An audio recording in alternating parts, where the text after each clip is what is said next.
Vamos lá então, galera. Boa tarde novamente. Mais uma tentativa, né? Vou acionar aqui a ponteirinha. Bem, pronto. Então, o assunto de hoje é ácidos nucleicos, como falamos, né? Já contextualizei dentro dos compostos que a gente já estudou, inorgânicos e orgânicos. Então, dentro dos orgânicos, os ácidos nucleicos estão aqui, né? Comecei a falar aqui para vocês que os ácidos nucleicos, eles são muito conhecidos, né? Porque um deles é muito famoso, constitui nosso material genético, né? É o famoso DNA, o ácido desoxirribonucleico, né? Tem outro muito famoso que é o RNA, que é o ácido ribonucleico, né? O que difere um de outro? A gente vai ver daqui a pouquinho, tá bom? Bem, eu falei para vocês que o nome ácido nucleicos, ele se remete às características desse grupo de compostos, né? Eles têm um caráter ácido, por isso são ácidos, né? E são chamados de nucleicos porque foram descobertos primeiramente no núcleo celular. E é onde se encontra de fato o material genético, o nosso DNA, certo? Bem, em 1953, dois cientistas muito famosos, né, Watson e Crick, eles conseguiram idealizar um modelo tridimensional da molécula de DNA, que é chamado de dupla hélice, né? E esse modelo ele foi amplamente aceito, ele é utilizado até hoje, né? E ele é bem funcional porque ele ajuda-nos a entender a estrutura, não só a estrutura do DNA, mas todo o seu mecanismo, né, de funcionamento dentro da célula, né? Vocês sabem que o material genético, o DNA, ele guarda então as informações hereditárias, né, informação que é passado de uma geração a outra através dos genes. E aí tem vários termozinhos que a gente vai falando ao longo do tempo, né? Não tudo nessa aula. Como eu falei para vocês, essa aula é mais uma apresentação sobre os principais ácidos nucleicos, DNA e RNA, né? Mais para frente a gente vai voltar nesse assunto, né? Do que propriamente entender todos os processos envolvidos, né? Vocês já pararam para pensar como é que a informação que está lá dentro do núcleo da célula, na molécula de DNA, ela consegue ser expressa nas características que o indivíduo tem? Por exemplo, quando a gente observa as nossas características físicas mesmo, né? Cor de olhos, né? Cor do cabelo, cor de pele, textura da pele, né? Altura, todas essas características que a gente herda, elas são expressas a partir do DNA. Então o DNA ele guarda toda essa informação genética que deve ser expressa de alguma forma. E como que isso acontece, né? Como é que essa informação ela fica armazenada aqui dentro da molécula de DNA? Para a gente entender isso, a gente primeiramente tem que elucidar bem essa estrutura que o Watson e Crick conseguiram, né, idealizar lá no século XIX, tá bom? Que é a famosa dupla hélice. Bem, a dupla hélice basicamente por quê? Porque a molécula de DNA ela é formada por duas fitas, né? Então são duas fitas formadas, né? A gente vai falar que os ácidos nucleicos, assim como outros compostos, né? Quando a gente estudou proteínas, a gente não falou que proteínas são polímeros formados por monômeros de aminoácidos. Então, aminoácidos são monômeros que, quando se juntam, se unem, né, formam cadeias longas que dão origem, então, às proteínas, que, por sua vez, são polímeros. Ácidos nucleicos também são polímeros. Mas qual que é a unidade formadora desses ácidos nucleicos? Quais são os monômeros que vão formar, então, os ácidos nucleicos? São os famosos nucleotídeos, tá bom? Então, antes da gente entender melhor o que é o DNA, como é a molécula do DNA, do RNA, a gente tem que entender basicamente como é formado um nucleotídeo, que é a unidade básica desses ácidos nucleicos, ok? Bem, vamos lá. Continuando aqui então a molécula de DNA, como eu falei para vocês, né? Ela é formada por duas cadeias de nucleotídeos. Então, o nucleotídeo é a unidade básica formadora dos ácidos nucleicos. Se o DNA é formado por duas fitas, cada uma das fitas do DNA vai ser formado por várias dessas unidades que a gente chama de nucleotídeos. Estão observando aqui, ó, que se repetem? Então, cada nucleotídeo, basicamente, ele é formado de quê? Todo nucleotídeo vai ter uma estrutura básica, é formado por 3 partes básicas, né? Um radical fosfato, né? Um açúcar, que no caso é uma pentose, né? Um açúcar com 5 carbonos, lembra que a gente estudou isso lá em glicídios, né? Então é um açúcar com 5 carbonos. No caso do DNA, esse açúcar é a desoxirribose, tá? Por isso que é ácido desoxirribonucleico, porque a pentose que vai formar os nucleotídeos que compõem a molécula de DNA é a desoxirribose. Eu vou repetir isso ao longo da aula até vocês assimilarem, tá? É muita informação, gente. Ácidos nucleicos é um dos grupos, assim, não é à toa que fica assim para o final, né? Eles são dos grupos de compostos orgânicos, talvez os mais complexos, né? Tanto no entendimento, né, por conta da estrutura deles. Então vamos lá. Todo nucleotídeo vai ter um radical fosfato, um açúcar, que é uma pentose. No caso do DNA, essa pentose é chamada de desoxirribose, né? A gente falou já sobre isso lá em carboidratos, açúcares, né? E além disso, o nucleotídeo vai ter um outro radical que vai variar, que é a sua base nitrogenada. Aqui onde tem a base nitrogenada, né, existem basicamente 5 tipos diferentes de bases nitrogenadas, tá bom?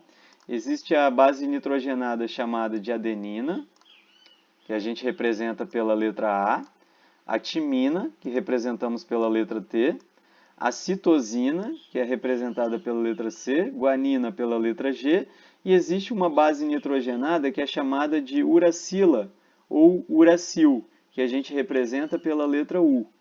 Acontece que a base nitrogenada chamada de uracila ou uracil é exclusiva de RNA. Não existe no DNA, por isso que não está aqui nessa relação. Por outro lado, a base que a gente chama de timina, ela é exclusiva do DNA. Então só vai aparecer no DNA. Nossa, espera aí, estou confundindo tudo, professor. Muita informação. Realmente, é muita informação. Vamos tentar sumarizar aqui. O que falamos até agora? Então a gente está falando dos ácidos nucleicos, né? Os dois principais ácidos nucleicos são o DNA e a molécula de RNA. A gente vai começar falando sobre o DNA. Então a estrutura básica do DNA, né, é uma dupla hélice, né? Por que é dupla hélice? Porque é formado por 2 cadeias, tá vendo? Ó? As cadeias elas estão ligadas. São 2 cadeias de nucleotídeos, então a gente fala que são 2 cadeias de polinucleotídicas, tá? Lembrando que cada nucleotídeo, se a gente pega aqui, essa é a estrutura do DNA. Se eu desespiralizar, né? Por que a gente fala que é dupla hélice? Pensa numa fitinha, essas fitas larguinhas, né? Que as meninas gostam de amarrar no cabelo. Se você estica essa fita, você teria, né, cada borda dessa fita aí, como se fosse uma escadinha aí, como representado aqui na imagem, cada borda seria uma fita, então, da molécula de DNA. Se você pega essa fita, estica ela e gira ela em cima e embaixo, né, num sentido, de forma a formar uma hélice mesmo, né, uma forma de espiral, então você teria a molécula de DNA, tá? Se a gente distorce essa fita, só para a gente entender como as moléculas, como os monômeros, né, estão ligados, o que a gente veria? Se eu pegar um trechinho aqui do DNA e der um zoom, né, como é que a gente visualiza essa estrutura aqui? Bem, como eu falei, ó, cada fita ela é formada por uma cadeia de nucleotídeos. Cada nucleotídeo ele é formado de quê? Ele é formado por um radical fosfato, por um açúcar, que é uma pentose, porque é um açúcar com 5 carbonos, né? Esse açúcar aqui, no caso do DNA, como a gente falou, é chamado de desoxirribose, por isso DNA é uma já das diferenças, né, entre molécula de DNA e RNA.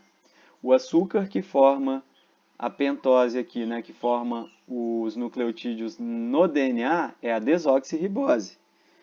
A pentose que vai formar o açúcar na molécula de RNA é chamado de ribose. Vou mostrar mais para frente.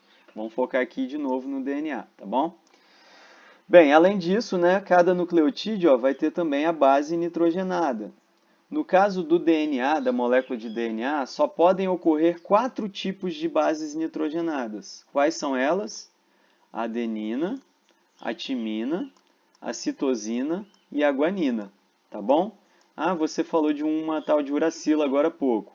A uracila, ela é uma base nitrogenada exclusiva do RNA. Não está presente aqui na molécula de DNA, ok? Então, por enquanto, pensem, né, vamos por partes para poder ir construindo esse conhecimento. Vamos lá. Outro detalhe importante aqui, pessoal, que vocês podem perceber, ó, é que cada fita, então, ela é formada por uma sequência de nucleotídeos, certo? Ó, do outro lado também, eu tenho uma sequência, tá vendo? Ó? Uma sequência de nucleotídeos. Ó. 1, 2, 3, 4, 1, 2, 3, 4. 4 nucleotídeos de cada lado. Essas duas fitas, elas se ligam através das bases nitrogenadas. Estão percebendo aqui, ó? Estão percebendo que a ligação entre essas duas fitas aqui, de um lado e de outro, é como se fossem os degraus aqui, né, da nossa escadinha, ocorre devido à ligação entre as bases nitrogenadas. E aí ocorre uma outra característica importante que vocês têm que saber. As bases nitrogenadas, elas são complementares. Como assim? Onde você tem adenina em um lado das fitas, né? Na outra fita sempre vai existir a timina, porque elas são capazes de se ligar de forma complementar, formando duas pontes de hidrogênio. E aonde você tiver timina em uma fita, citosina em uma fita, do outro lado vocês sempre verão uma guanina. Porque citosina e guanina conseguem realizar entre si 3 ligações de hidrogênio. Então observem ali de novo no esquema. Vamos lá. Tá vendo? Onde tem timina de um lado, eu tenho adenina do outro, porque elas são capazes de formar duas ligações de hidrogênio entre si. Onde eu tenho guanina de um lado, eu vou ter citosina do outro. Elas são capazes de formar 3 ligações de hidrogênio entre si. Então é sempre essa regrinha, tá bom, gente? Ah, como é que eu vou saber? Isso é questão direto, tá? De Enem, sempre que cai alguma coisa envolvendo genética, DNA, biologia molecular, pode saber que vai cair alguma coisa de DNA. E aí isso a gente chama de complementariedade de bases, ok? Então, sempre que tiver, como é que eu vou lembrar? Tem várias regrinhas aí, né, que a gente apela na biologia, porque é muita informação realmente, né? Então, às vezes a gente usa essas regrinhas para não esquecer. Eu, na minha época, né, de ensino médio, o meu professor ensinou usando o nome de dois cantores, né? Aguinaldo Timóteo e Gal Costa, né? Então, Aguinaldo Timóteo, né, AT, e Gal Costa, né, GC, ou CG, tanto faz, né? Então elas são complementares. Isso já repercute da seguinte forma, em se tratando de DNA. Se você conhece a proporção de pelo menos uma das bases nitrogenadas ao longo de determinado trecho da molécula de DNA, você consegue determinar o percentual de todas as outras bases, devido a essa complementariedade. Como assim? Vamos lá, vamos pegar esse desenho aqui mesmo que a gente tem. Vamos supor que eu fale para vocês, gente, que é o seguinte, ó, numa sequência de DNA, numa certa sequência de DNA, eu tenho duas timinas. Se eu tenho duas timinas, vamos lá, se eu numa sequência, uma, duas, três, quatro. Vamos lá, numa sequência de quatro, uma sequência de DNA com 4 nucleotídeos em cada fita, melhor dizendo, para a gente determinar bem, né, o total aqui. Então eu tenho 8 nucleotídeos ao todo, né? 1, 2, 3, 4 de um lado, 1, 2, 3, 4 do outro. Então, se eu viro para vocês e falo assim, ó, nessa sequenciazinha de DNA, eu tenho duas timinas. Se vocês têm duas timinas, automaticamente vocês sabem já a quantidade de quem também? De adenina, porque timina e adenina são complementares. a mesma quantidade que eu tenho de timina, eu tenho que ter de adenina. Então eu vou saber que se eu tenho duas de timina, também terei duas de adenina.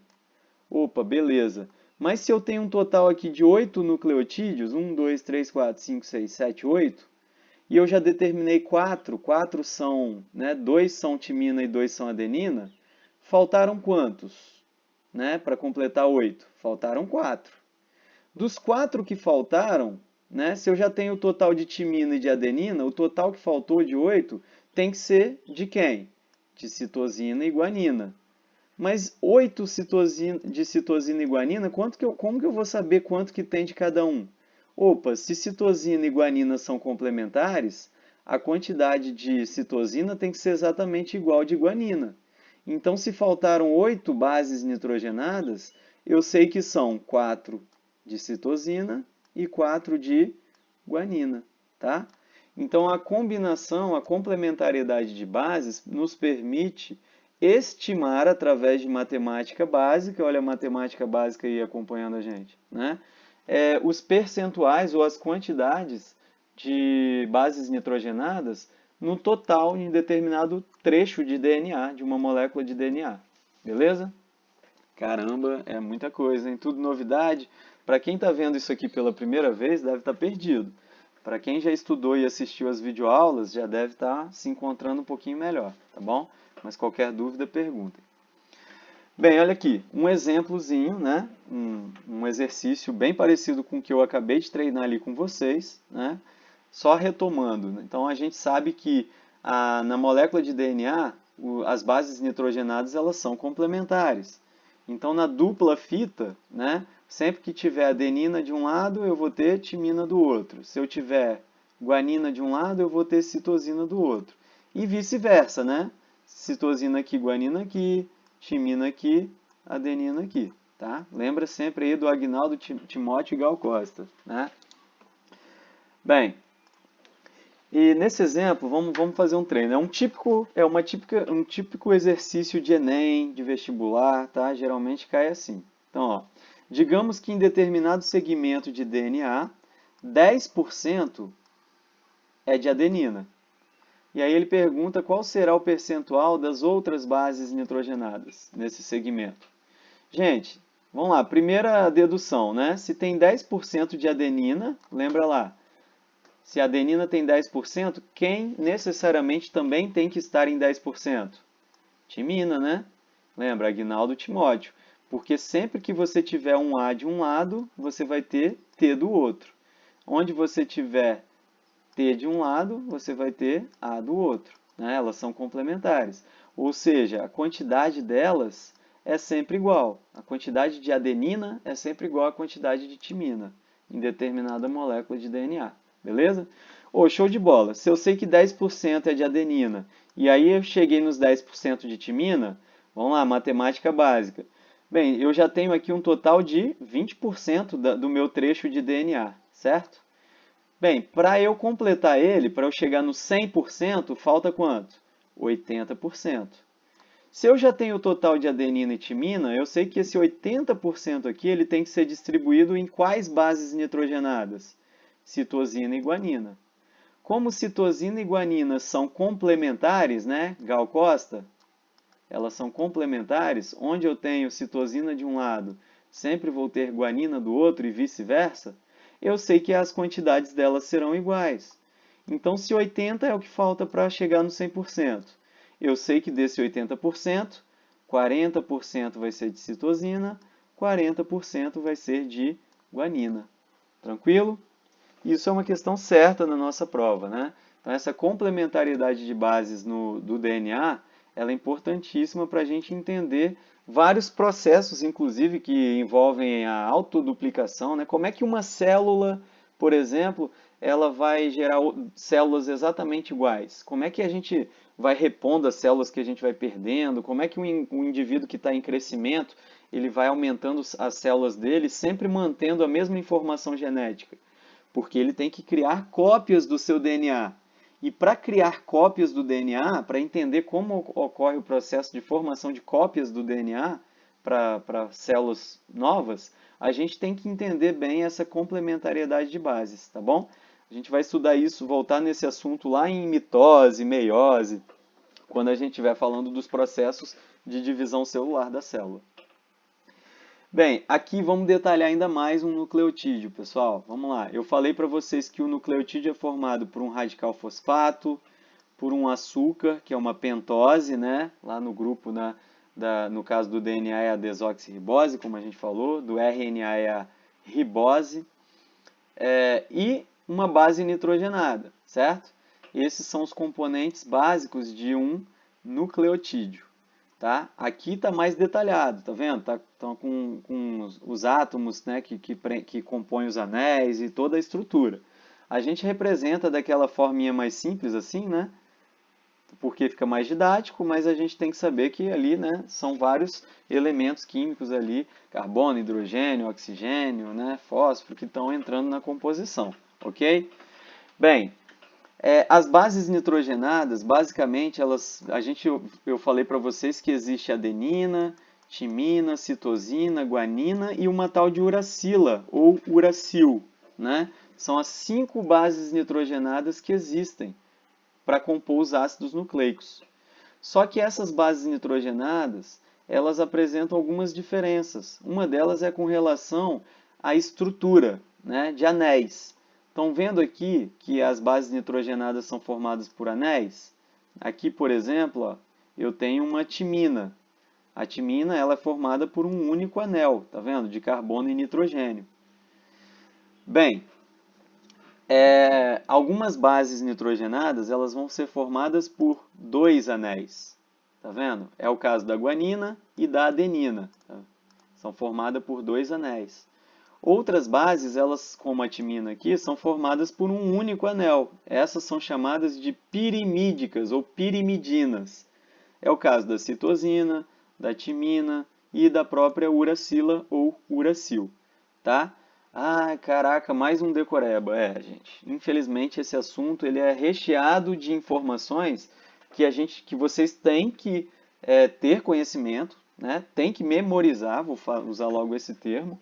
Só que depois que memoriza, gente, como é um assunto que vai vira e mexe, a gente vai tratar daqui para frente na biologia, vocês vão aprender na marra. Vocês vão aprender na marra. Por isso tem que fazer muito exercício, tem que fazer muita leitura, porque é um pré-requisito. Se não entender isso aqui, se não conseguir entender isso agora, quando a gente for estudar lá mitose, meiose, núcleo celular, vai panguar, vai ficar boiando na maionese, tá bom?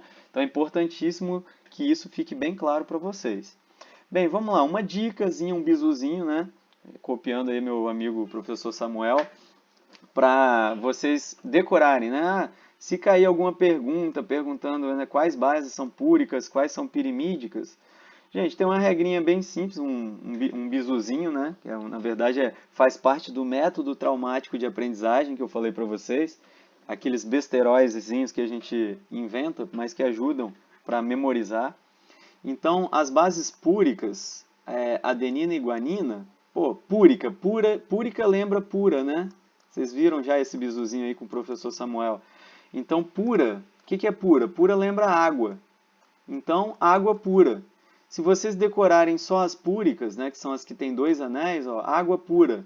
Então, adenina e guanina, né, se lembra aí devido à palavra água, são as púricas, né? Todas as outras são pirimídicas. Caraca, beleza, dá pra assimilar, né? Isso aí já ajuda um pouquinho. Bem, eu costumo às vezes pegar a própria palavra para tirar alguma informação, né? E aí eu penso o seguinte, o i, me remete a um item só, né? Então são as que têm um único anel. E as púricas, né? O U ele tem esses 2 tracinhos aqui, ó.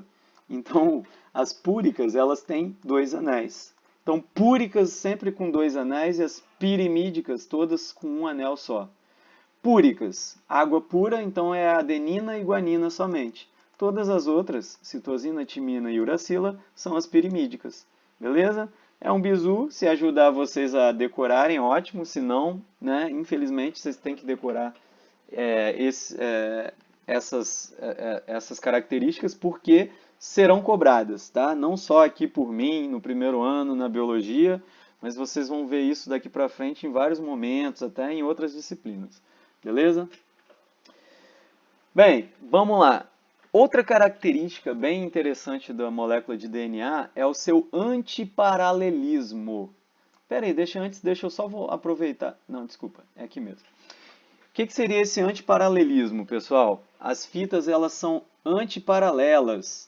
É como se elas fossem invertidas, né? Uma tem um sentido, a outra tem outro. Quer ver? Vamos pegar aqui, ó, rapidamente, ó, lembra que eu tenho o fosfato, o açúcar, né, e a base nitrogenada. Reparem aqui nessa imagem, que está mais didática, ó, que o anel do açúcar, ele é formado por 5 carbonos. Só que aqui, ó, compondo esse anel mesmo, vai até o 4. Então a gente numera esses carbonos, né? A partir aqui do oxigênio, a gente tem ó, o carbono 1. O carbono 1 é o que se liga à base nitrogenada. O carbono 2 está ligado a um OH, o carbono 3 está ligado a um OH também. O carbono 4 está ligado a um outro carbono, que é o carbono 5. O carbono 5 ele se liga ao radical fosfato. Para a gente, o mais importante para orientar a molécula de DNA é observar o carbono 3 e o carbono 5, porque isso dá um sentido para o nucleotídeo e para a molécula de DNA que está se formando. Quer ver? Ó? Se a gente pega aqui, então, a molécula de DNA, vamos pegar um trechinho aqui e dar um zoom de novo, né? Para a gente ver na forma molecular. Então, o que acontece? Vamos tentar identificar os nucleotídeos aqui. Aqui eu tenho ó, adenina e timina, por exemplo, né? Nessa extremidade. Agnaldo Timóteo, lembra, né? Adenina, que é essa base aqui, se ligando à timina, através de 2 ligações de hidrogênio aqui, certo? Bem, observem o seguinte, então vamos dividir as 2 fitas aqui no meio. E vamos dividir também, né, vamos dividir aqui ó, os nucleotídeos que compõem cada fita. Né? Observem aqui, ó, nessa fita aqui, se eu considerar esse sentido aqui, ó, o que eu tenho? Sentido 5' e essa fita termina no sentido 3'. Como assim? Ela vai iniciar aqui com o radical fosfato, que está ligado ao carbono 5', né, do meu açúcar aqui. E assim, todo novo nucleotídeo que vai se agregando, ele vem nesse sentido também. Ó. Ele se liga o fosfato ao açúcar, né? E aí fica aqui o açúcar com carbono 3 disponível para se ligar a um outro fosfato. E aqui tem um açúcar, carbono 3, fosfato, carbono 5, açúcar, carbono 3. Estão vendo?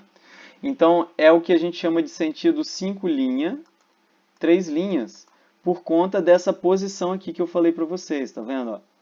Dos carbonos que compõem o açúcar, né, do nucleotídeo.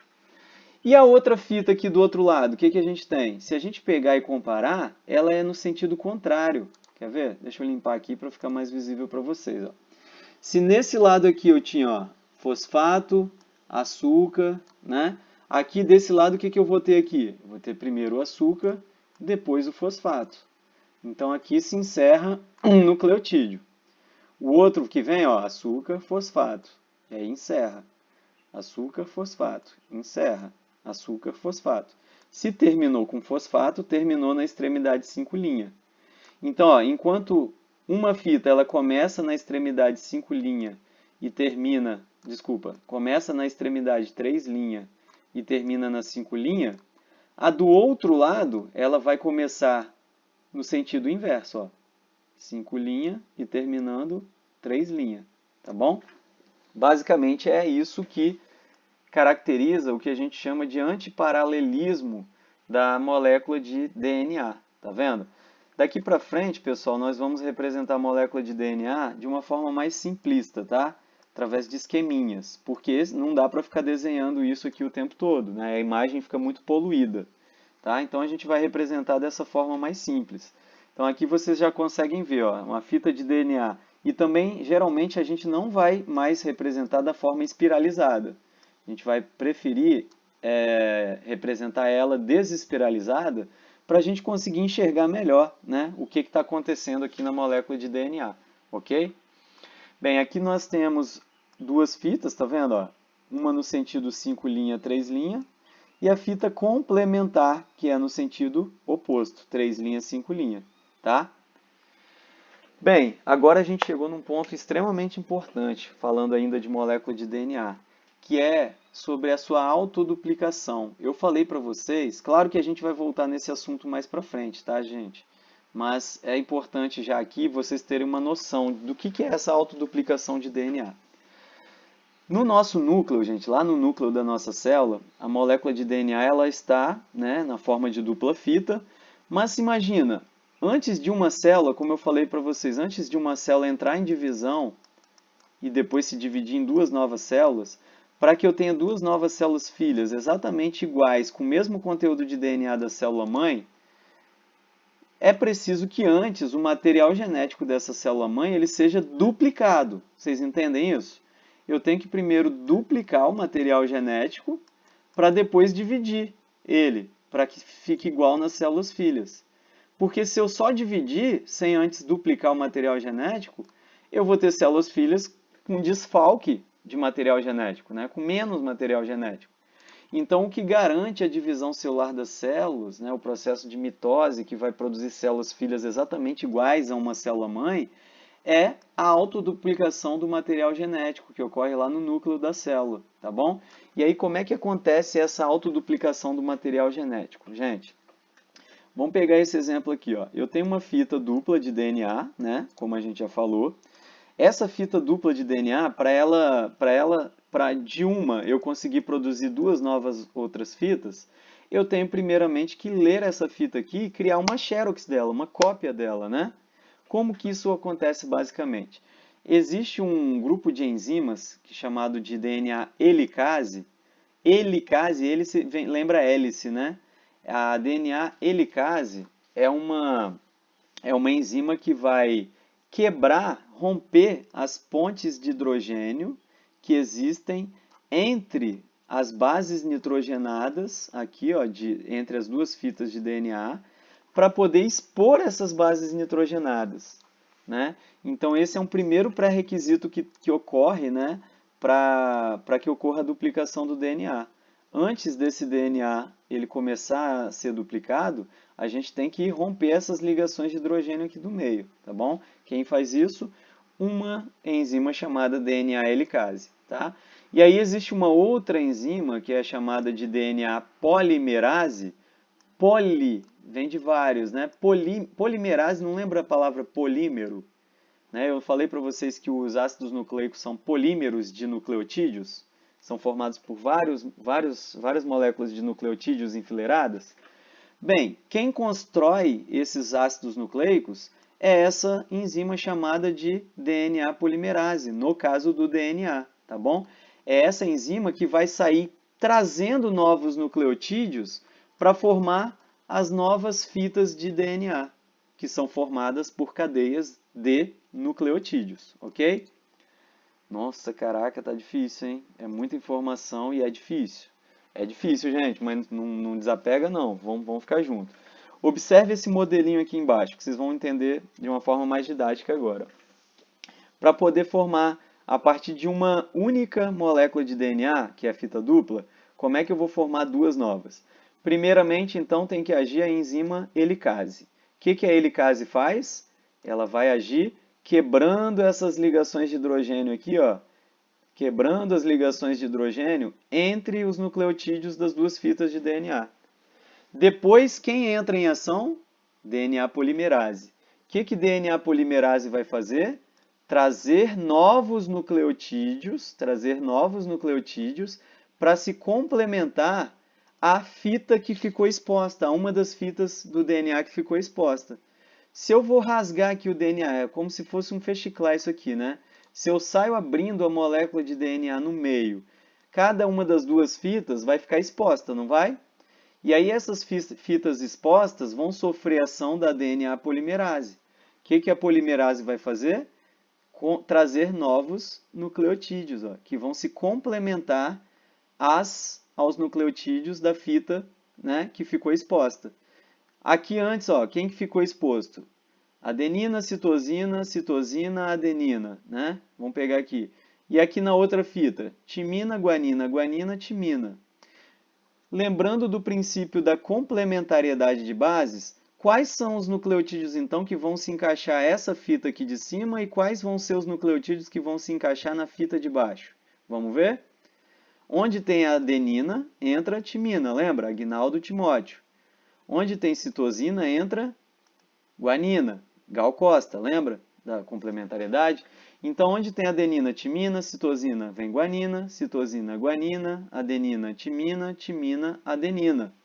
Na outra fita, a mesma regra, vale, né? Onde tem timina, entra adenina. Onde tem guanina, citosina. Onde tem guanina, citosina, timina, adenina, adenina, timina. E assim sucessivamente, né? Isso vai acontecer por toda a fita de DNA que foi as duas fitas que foram expostas, né? Devido à abertura pela helicase. Então a helicase sai rasgando a fita no meio, quebrando as pontes de hidrogênio. Aí as fitas da molécula mãe, né, original, elas ficam expostas e elas são complementadas por bases nitrogenadas trazidas pela DNA polimerase, que é essa outra enzima que vai ajudar a fabricar. No final do processo, o que eu tenho, gente? Vocês estão entendendo que aqui, ó, agora eu tenho duas fitas que vieram a partir de uma única fita mãe? A gente chama esse processo de semiconservativo. A gente fala que a fita do DNA ela é semiconservativa. Se vocês conseguiram, né, acompanhar bem aí, vocês vão entender por que ela é semiconservativa. Porque cada molécula, cada fita dessa nova aqui, filha, ela vai apresentar ainda, ó, uma fita que veio originária do DNA mãe com uma nova fita que foi criada, né? Aqui, as duas vão ser assim, ó. Tanto a de cima, né, ó, fita nova, desculpa, a fita antiga, né, que serviu de molde, que veio da DNA mãe, né?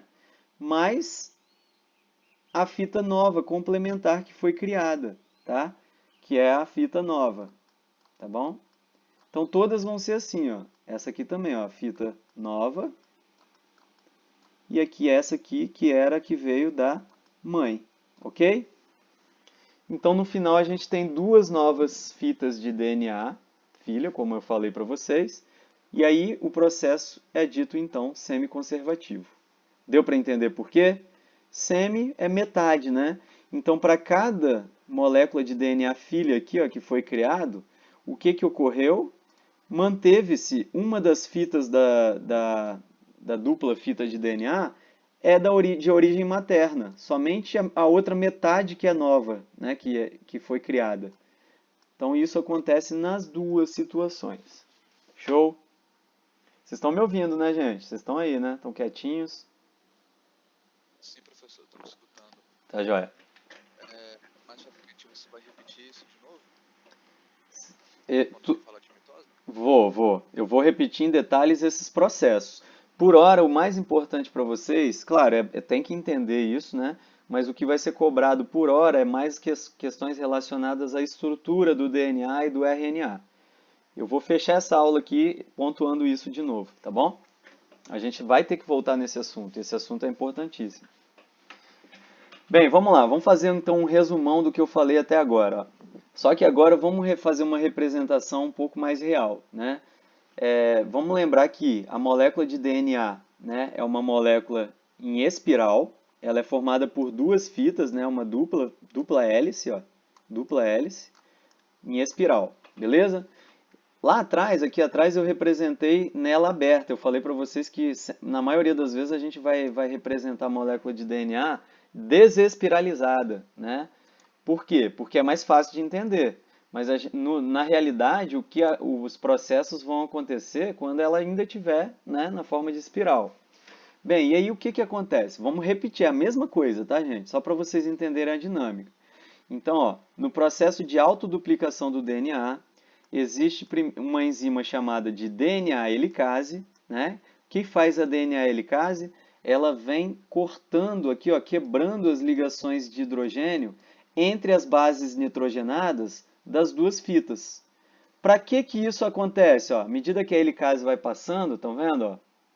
a fita de DNA ela vai abrindo, é como se estivesse abrindo um zíper mesmo, né? E cada lado ali do zíper fica exposto. Então, primeiro a DNA helicase ela vai fazer isso, ela vai expor, tá vendo? Ó? Ela vai expor as duas fitas do DNA da célula do DNA mãe, beleza? Depois que expôs as duas fitas, ó, cortou aqui, saiu cortando as ligações de hidrogênio, quem vai entrar em ação? DNA polimerase. Lembra? Polimerase, olha o nome, polímero. Polimerase lembra polímero. Então, polimerase é uma enzima que vai polimerizar. O que é polimerizar?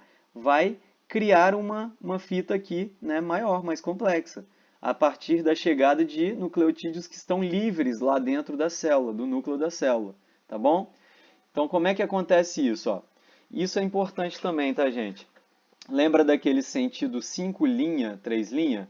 Não sei se vocês já ouviram, né, falar que o sentido da vida é o sentido 5 linha, 3 linha, né?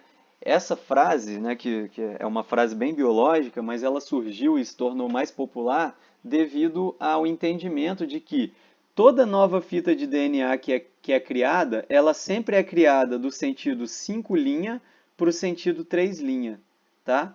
Então vamos lá, se eu tenho uma fita molde aqui, ó, uma das fitas do DNA mãe, ela está nesse sentido aqui, ó, 5 linha, 3 linha, então ela vai ser, a nova fita complementar, ela vai ser produzida no sentido 5 linha, 3 linha, ok? Então vamos lá, ó. DNA polimerase chega aqui e começa a trazer nucleotídeos, ó.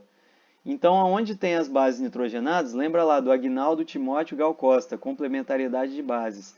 Onde tem citosina entra guanina, onde tem adenina entra timina, timina adenina, guanina citosina, citosina guanina, guanina citosina. E assim, e isso acontece na outra fita também, né? Se a outra fita, né, o molde da fita mãe estava no sentido 3 linha, 5 linha, então a nova molécula ela tem que começar a ser produzida no sentido 5 linha, 3 linha. Então o sentido que ela vai ser construída vai ser o oposto do que está acontecendo na fita de cima. Estão vendo? Enquanto essa está indo nesse sentido, essa daqui está indo nesse sentido. Mas todas seguem a complementariedade de bases. Tá vendo? À medida que a DNA polimerase vai caminhando, ela vai complementando, ó. Sempre seguindo aquela regra de adenina, timina, guanina, citosina. Tá vendo? Ó? Vamos fazer só esse pedacinho final aqui, ó. Se aqui tem adenina, guanina, guanina, timina, adenina, qual vai ser a sequência complementar aqui? Vai ser timina, citosina, citosina, adenina, timina, tá vendo? Para dar complementaridade. E aqui no final a mesma coisa. Desse jeito, ó, no final do processo, tá vendo? Ó, depois que eu tenho as duas fitas produzidas, e reparem, elas são exatamente iguais a essa fita original, a fita mãe. Ó. Depois que elas são produzidas, que as duas fitas são produzidas, faltou o que para ficar exatamente igual à fita mãe? Espiralizar. Aí elas voltam a se espiralizar. Tá vendo? Então aqui eu tenho as duas fitas de DNA filho. Por que uma está verde e outra está azul? Lembram que o processo é semiconservativo? Cada DNA filho gerado vai ter uma das fitas de origem da mãe materna, né, que é a fita molde, e uma fita complementar que foi produzida. Tá? Cada uma delas vai ter essa característica. Por isso que o processo é chamado de semiconservativo. Beleza? Gente, para encerrar, né, a gente está chegando quase no finalzinho, tem dois exercícios. Como eu falei para vocês, sempre que a gente chega nesse assunto da biologia molecular, a gente tem que recorrer um pouquinho ao raciocínio lógico, à matemática básica, né, à probabilidade às vezes, né? Então eu coloquei um exercício, um exemplo aqui para vocês, né? E depois eu tenho um exercício em cima desse exemplo. Se vocês entenderem isso, vocês são capazes de responder qualquer questão, né, relacionada a DNA com relação à estrutura que a gente falou até agora, beleza? E autoduplicação.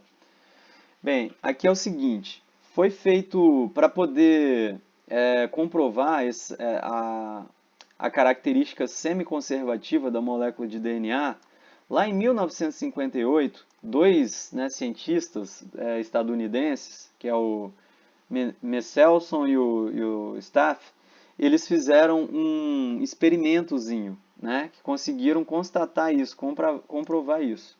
Bem, o que esses dois cientistas eles fizeram?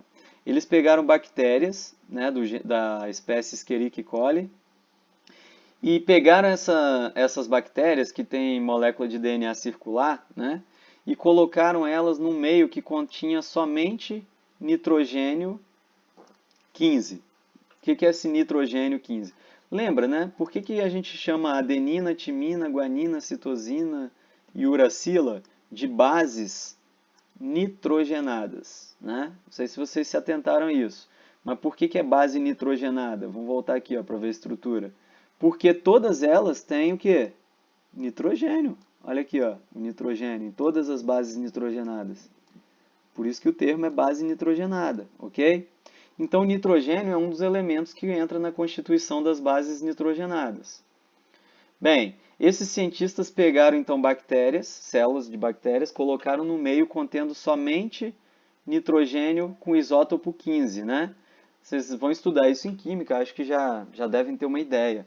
O mesmo elemento químico na natureza, ele pode ocorrer com diferentes massas moleculares, né? E aí eles têm o mesmo número atômico, mas eles têm diferentes massas. Isso a gente chama de isótopos. Por exemplo, o nitrogênio, a gente tem o nitrogênio, o isótopo 15 do nitrogênio, existe o isótopo 14 do nitrogênio. Foram esses dois que foram utilizados nesse experimento. Então a gente consegue reconhecer numa molécula se é o nitrogênio 15 ou 14. Então pense bem, eles colocaram uma bactéria, umas células de bactérias, em um meio só com nitrogênio 15. E aí deixaram essa bactéria crescer por gerações e gerações. Depois de certo tempo, é óbvio que todo o material genético dessas bactérias aqui, todas as bactérias que ficaram gerações e gerações no meio só com nitrogênio 15, vão produzir somente material genético com nitrogênio 15, em que as bases nitrogenadas têm o nitrogênio 15. Beleza? Ponto. Então a gente tem essa situação. Bem, posteriormente, o que eles fizeram? Eles pegaram essas bactérias aqui que só tinham então nitrogênio 15 na constituição do DNA e colocaram em outro meio de cultura, em que tinha agora apenas nitrogênio 14 disponível. Opa! Se colocou num novo meio que só tem nitrogênio 14, o que isso pode implicar depois de uma geração? Né? Depois que essas células aqui, ó, então coloquei isso aqui no meio só com nitrogênio 14. Todo DNA que for construído a partir daquele meio, as fitas novas que forem geradas, elas vão ser formadas por nitrogênio 14.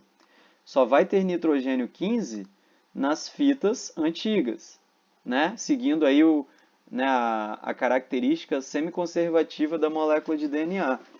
Então pensem bem, gente, ó, depois da primeira divisão celular, depois que o DNA mãe ele se abre, né? Isso aqui ó, vai se abrir em duas fitas e vai produzir as fitas complementares. Vocês concordam comigo que essas fitas complementares aqui, elas vão ter carbono, o nitrogênio 14? O nitrogênio 15 vai ficar só na mãe, ó, que é o molde. Não foi assim que a gente viu que o processo ocorre? Então, depois de uma geração, a gente vai ter células filhas em que o material genético, metade dele, ele é híbrido, né, digamos assim. Metade dele tem nitrogênio 15, metade dele tem nitrogênio 14. Beleza? Acontece que, se depois de mais uma geração, a gente mantém essas células nesse meio com nitrogênio 14, depois de mais um processo de divisão celular, né, de autoduplicação do DNA, o que vai acontecer? Pensa, quando essa fitazinha aqui abrir, ó, cada uma delas abrir, tá vendo? Ó? Isso aqui, a vermelhinha é essa vermelha espiralada. A verdinha eu representei em tracejado. Então elas vão se abrir e vão produzir o quê? Fitas complementares. Só que aqui, ó, para esse caso aqui, então, para essa fita que era híbrida, depois de mais uma geração, somente uma das fitas filhas, um dos DNA filho, né, na verdade, vai ter uma fita que veio de origem da mãe, lá de trás, né, que tem o nitrogênio 15. As novas só podem ter nitrogênio 14, porque é o que o meio pode oferecer agora. Então aquela ali, ó, que agora era que era a filha, né, que era a complementar, que passa a ser molde para a próxima geração, se ela já tinha nitrogênio 14, ela também vai complementar outra com nitrogênio 14. Conclusão, então aqui eu produzi um DNA filho somente com nitrogênio 14. E isso vai acontecer para outra também, tá vendo? Então já mudou a proporção aqui, ó. Aqui, agora o que que eu tenho? Né, eu só tenho o DNA com o nitrogênio 15 somente nessas duas fitas de DNA filho. Eu já produzi DNA filho que não tem nitrogênio 15 nenhum, só tem 14. E aí, se eu faço isso por mais uma geração, isso é matemática, tá, gente? Isso aqui é porcentagem. Vocês entenderam o que está acontecendo. Então, quando pula mais uma geração no meio que só tem nitrogênio 14, o que vai acontecer? Esse processo aqui vai se repetir, ó, esse processo aqui vai se repetir para essas células todas, para todos esses DNAs aqui, ó. Bem, os DNAs que só têm nitrogênio 14 só são capazes de produzir DNAs filhos com nitrogênio 14, tá vendo? Tudo 14 aqui já. Agora, os que ainda são híbridos, eles vão produzir sempre um híbrido e um só com 14, tá vendo? Ó? Um híbrido e um só com 14. Beleza? Conclusão, né? O que a gente pode observar aqui com o passar das gerações, que o percentual de fitas, né, com o nitrogênio 15, ele vai reduzindo a cada pulo, ao passo que o percentual de fitas com nitrogênio 14 vai aumentando. Num primeiro momento, o que aconteceu? 50% das fitas eram de DNA 14 e 50% eram de DNA 15, de nitrogênio 15. Depois de mais uma geração, o que aconteceu? Aumentou, esse percentual aumentou, né? Então aqui eu passo a ter, ó, somente essas duas híbridas e o restante, né, com nitrogênio 14, né? E lá, quando a gente tem já na terceira geração, o que vai acontecer na terceira geração? Ó? O que a gente vai obter na terceira geração? 75% das bactérias vão ter o DNA, né, com as duas fitas de nitrogênio 14 e 25% delas vão ter o DNA híbrido, né? Aqui, ó. Só para vocês entenderem o percentual, vamos lá. Aqui eu tenho 1, 2, 3, 4, 5, 6, 7, 8. Eu tenho 8 fitas de DNA, certo? Se das 8 eu só tenho 2 que são híbridas, né? Que tem metade 15 e metade 14. Então 2 de 8 é quanto? 25%, certo? 2 de 8 é 25%. E o restante, né, que são essas 6 aqui, vão constituir o quê? 75%, né, do DNA. Beleza? Entenderam os percentuais? É mistura de matemática, né, com um exercício de biologia. Mas o mais importante aqui para vocês entenderem e conseguirem resolver esse tipo de questão é compreender perfeitamente o que é esse processo de autoconservação do DNA. Tá? Bem, aqui tem um exercício que eu vou deixar para vocês depois, tem a resolução dele aqui. É exatamente igual, né, ao que eu acabei de descrever, por isso que eu não vou resolver ele para vocês. Tá? Eu quero que vocês leiam esse exercício, que é um exercício da FUVEST de lá de 2004, mas é um assunto recorrente, tá bom? Que é basicamente a mesma coisa que eu acabei de explicar. Só que agora vocês vão contextualizar para entender como é que isso aqui pode ser cobrado num vestibular, a nível de vestibular. Principalmente para aqueles alunos que pensam em seguir a área de biomédicas, né? Isso aí é batata que cai em questões desse tipo, tá bom? Galera, tem o gabarito, tá? Para vocês tirarem a dúvida, mas se ficar alguma dúvida também, depois vocês podem me perguntar pelos nossos canais de comunicação. E para encerrar, gente, o último slidezinho aqui, eu queria passar para vocês o que realmente eu passei um pouquinho, né? Porque as nossas aulas a gente acaba aprofundando um pouquinho mais. O livro de vocês está muito resumido, né, com relação a esse assunto. Mas eu trouxe aqui para a gente poder fechar, talvez, uma imagem do que seria mais importante nesse momento, para entender sobre ácidos nucleicos, tá bom? Então, a gente está pegando mais a questão da estrutura. Então, quando forem estudar, revisem bem, né, como são compostos como são formados os nucleotídeos, desculpa, os ácidos nucleicos, né, e também os nucleotídeos. Lembrando que ácidos nucleicos são polímeros e eles são formados por nucleotídeos, certo? Então, para entender bem ácidos nucleicos, a gente tem que entender bem nucleotídeo.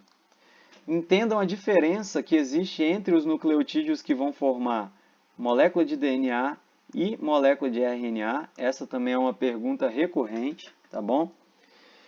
Bem, basicamente o que nós temos, né? O que eu falei para vocês ao longo da aula. Com relação à quantidade de fitas, a gente focou bastante no DNA, né? E deu para vocês perceberem que o DNA é um ácido nucleico formado por duas fitas, né? Duas cadeias de nucleotídeos, né? Então, que vão se espiralizar formando uma estrutura que a gente chama de dupla hélice, né? Que é o modelinho de Watson e Crick, que eles conseguiram elucidar lá no século XIX. A gente vai voltar nele mais para frente também, tá? Por outro lado, a molécula de RNA, que a gente não falou tanto nessa aula, mas a gente vai voltar a falar nela no futuro também, é formado somente por uma fita, tá? Então não vai ter aquela fita complementar do ladinho, igual a gente tem no DNA. Vai ocorrer somente uma fita, ao passo que aqui no DNA a gente tem aquela estruturazinha tipo uma escada, né? Que as fitas elas são complementares, elas se ligam através de ligações de hidrogênio. Outra diferença é que lá nos nucleotídeos que vão formar o DNA, a gente tem como açúcar, né, a nossa pentosezinha lá, é chamada de desoxirribose. Ao passo que no RNA, o açúcar ou pentose, que vai formar os nucleotídeos, é chamado de ribose. Isso ajuda a definir os nomes, né, gente? Presta atenção. Presta atenção. Desoxirribose vai formar ácido desoxirribonucleico, que é o DNA. Ribose vai formar o ácido ribonucleico, que é o RNA, tá bom? Então, por isso, né, são as pentoses que dão esses nomes característicos para o DNA e para o RNA, tá? Ambos são açúcares, né, com 5 carbonos, são aqueles açúcares simples que a gente estudou lá, né, em carboidratos, lá atrás. São açúcares com 5 carbonos. O que difere entre eles, basicamente, é que o DNA tem um oxigênio a menos do que o RNA, tá? Então, se vocês lembrarem lá, quando a gente estudou carboidratos, né? A fórmula é CnH2nOn, não era? Fórmula dos carboidratos. Então, se eu sei que a pentose aqui, ó, pent, 5, né? Tem 5 carbonos, quantos hidrogênios vai ter? 2N. 2 vezes 5, 10. E quantos oxigênios? 5 também, né? Então, C5H10O5 é a fórmula da ribose, tá bom? Eu falei na época para vocês lá quando a gente estudou esses açúcares que no caso da desoxirribose, a regrinha da estrutura, né, da fórmula de quantos carbonos, hidrogênios e oxigênios tem, foge a regra aqui para o DNA, porque o DNA tem um oxigênio a menos. Então, lá no açúcar que vai formar o DNA, eu vou ter o quê? C5H10, só que o Ozinho vai ser 4. Beleza? Essa é a única diferença. Show? E por fim, né, com relação aos açúcares, óbvio. Finalizando aqui, ó, né, isso é importantíssimo também para resolver exercício, né? Vocês vão ver que na lista que eu passei, isso é importante.